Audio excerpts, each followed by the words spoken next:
Weekend Update. The Weekend Update. Your weekly recap of news, current events, and trending stories. Let's do this. The Weekend Update with your host, Nate Armbruster. Hello and welcome to episode 48 of Weekend Update. How's everyone doing? I hope you're doing well. I am sitting here excited for Thanksgiving. Mainly because it's the one day it's like, okay, dude, eat as much of whatever you want and no one can say anything, right? You can go up for third helpings and no one can say anything to you because that would be rude. It's a judgment-free zone on Thanksgiving, right? It's the Planet Fitness of holidays. Do whatever you want, eat as much as you want. You can even drink if you want. After all, that's what the holidays are about, right? So whatever you're doing for Thanksgiving, whoever you're spending it with, I hope it's a good one. So before we get to the holiday, let's talk about the last week, shall we? First of all, if you're a Taylor Swift fan, it's probably not going to be a great Thanksgiving, is it? If you want tickets to a Taylor Swift show on this tour, you better be a billionaire. Okay, so if you haven't heard, if you're not familiar with, which I don't know how you wouldn't be because it was such a big thing. And, Ticketmaster has always been a scam. This shit happens all the time. But the fact that it just happened to be with like one of the biggest artists of modern times, everybody's talking about it. Even people who aren't necessarily Taylor Swift fans. I don't mind her. I don't mind her music, but I'm not paying hundreds of dollars or even thousands of dollars to go see her. I was talking about this with someone earlier this week.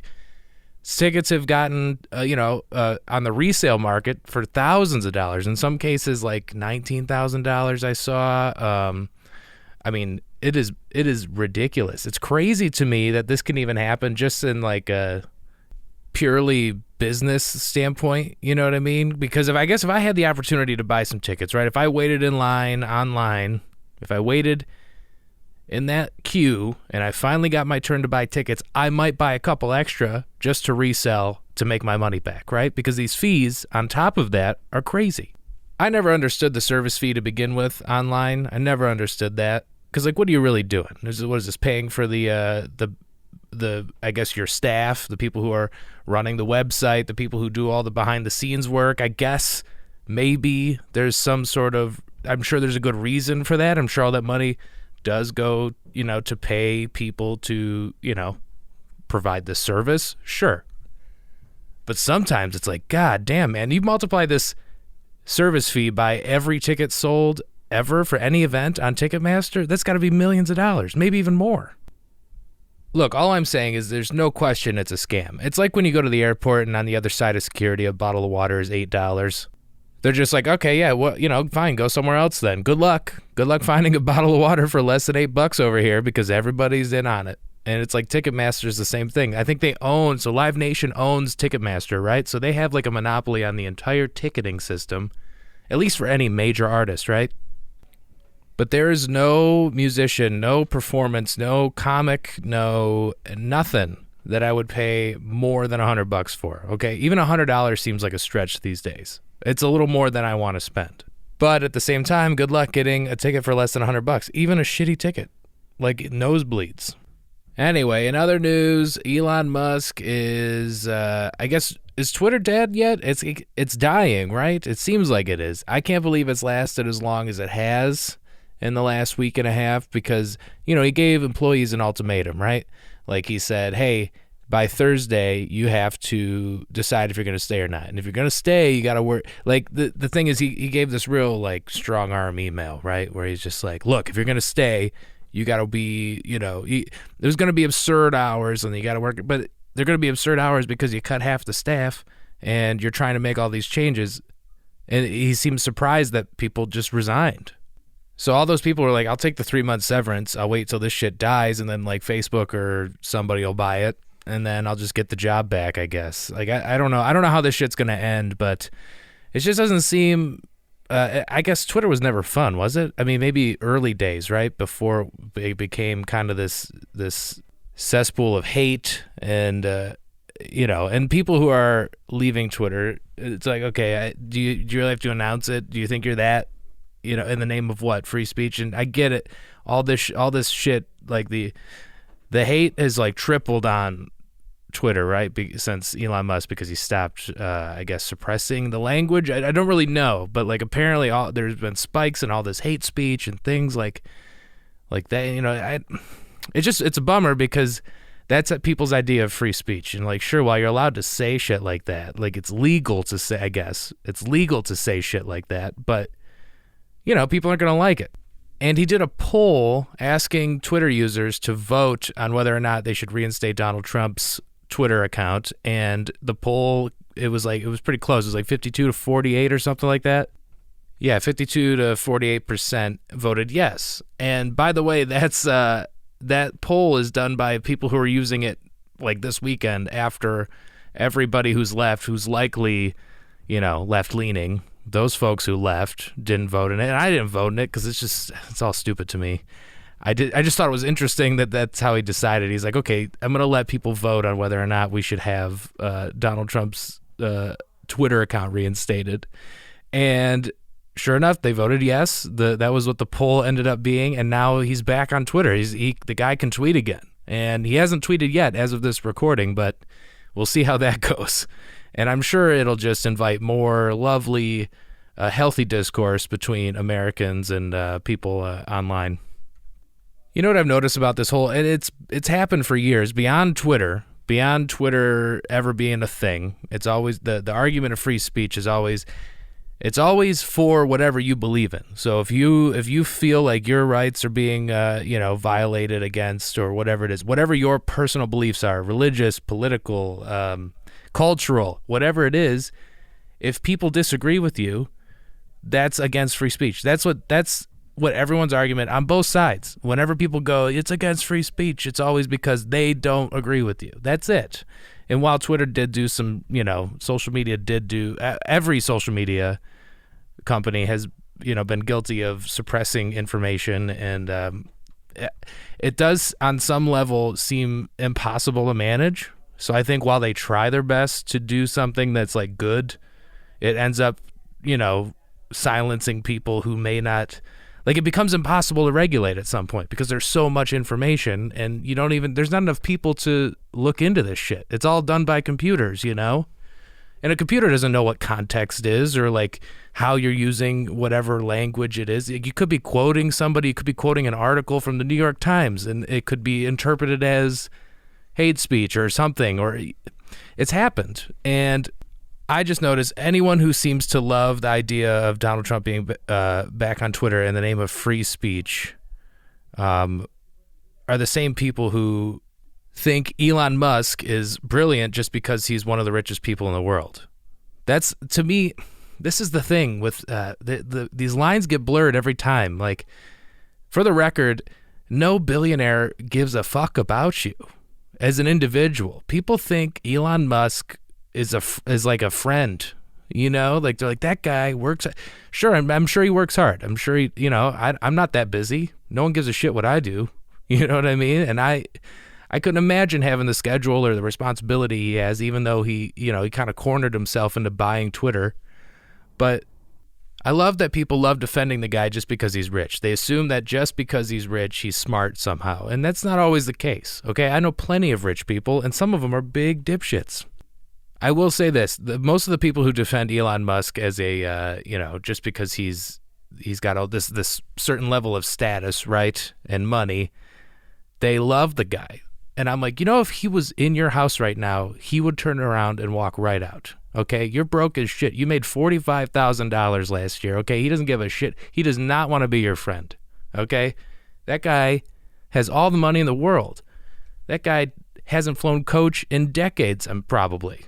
You know what I mean? Like, he does not want anything to do with your life. Okay, I just think it's a bummer that people tend to, worship or look up to rich folks as if they actually can. No, there's nothing you can provide them that'll actually contribute to their life, right?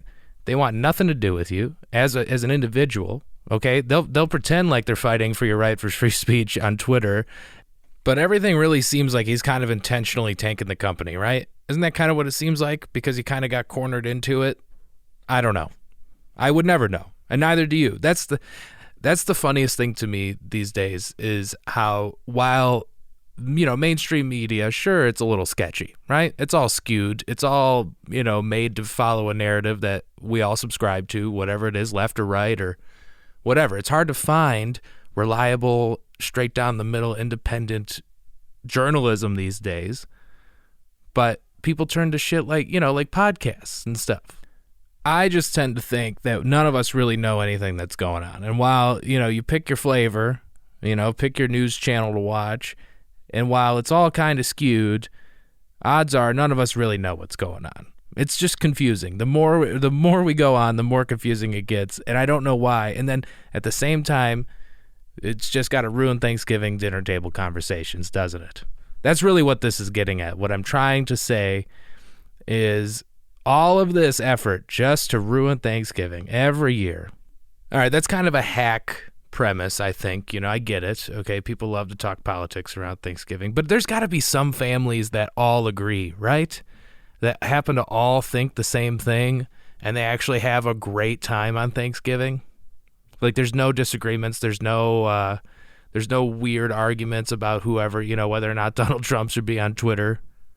I just think it's ironic that they did all this the week of Thanksgiving. Okay, just to get people fired up right before the big meal. Also, I just saw today that you can now officially bet on which airline's going to cancel the most flights this holiday season, particularly Thanksgiving, one of the biggest travel days of the year.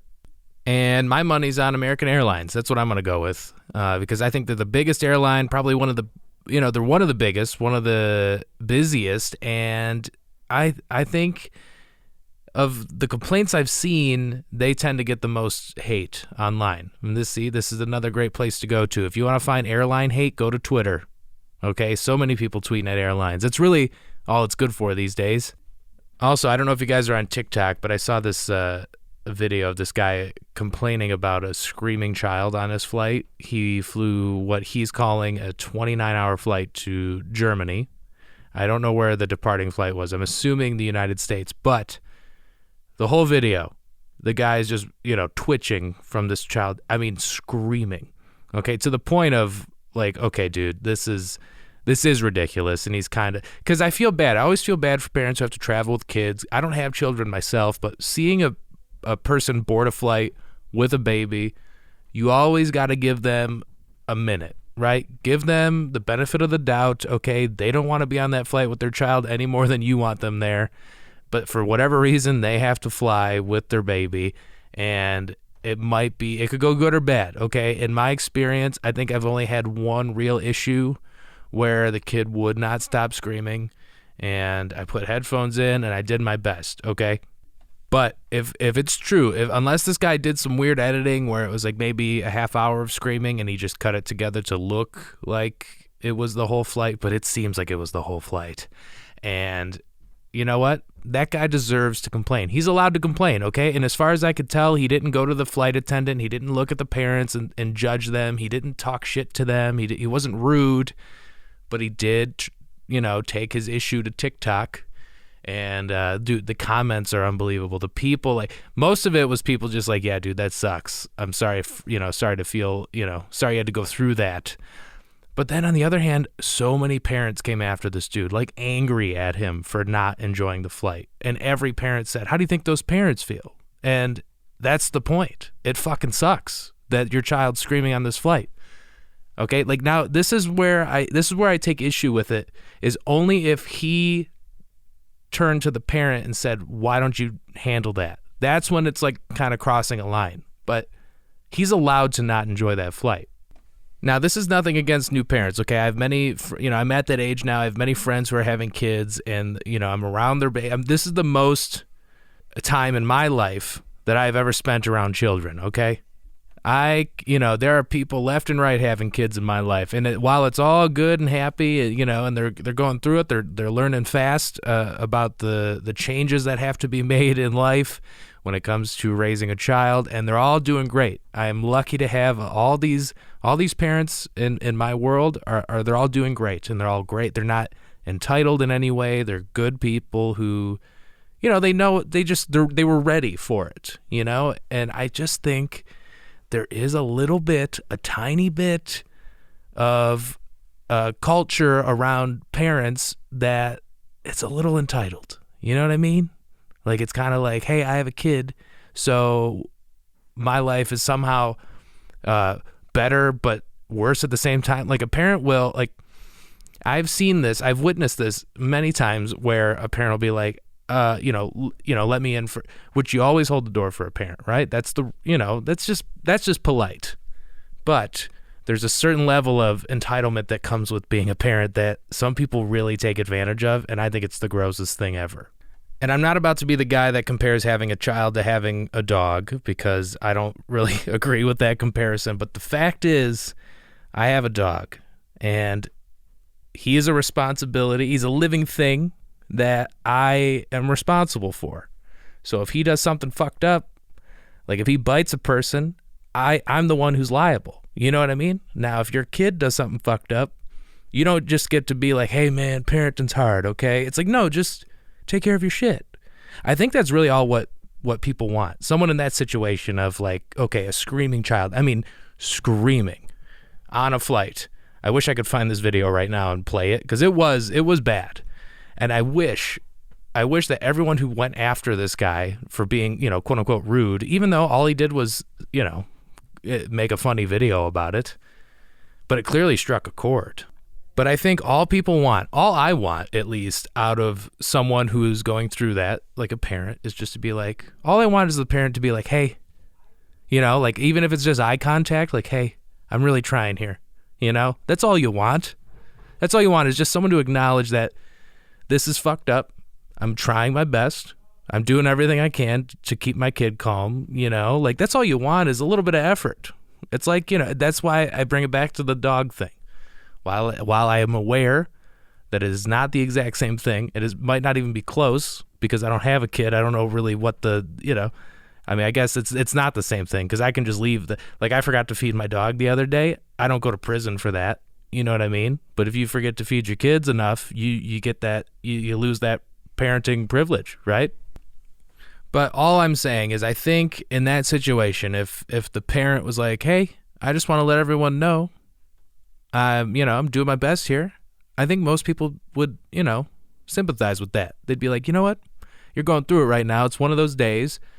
We're all going to do our best to not hate you, although that's going to be very tough. And it also, in the comment section of this TikTok, in the whole debate, right, because it became about, parents are like, you don't know what it's like. That's not fair. And I'm also like, well, you started the family. Okay, this isn't my, I'm allowed to not like your kid. You know what I'm saying? Like, that's on you.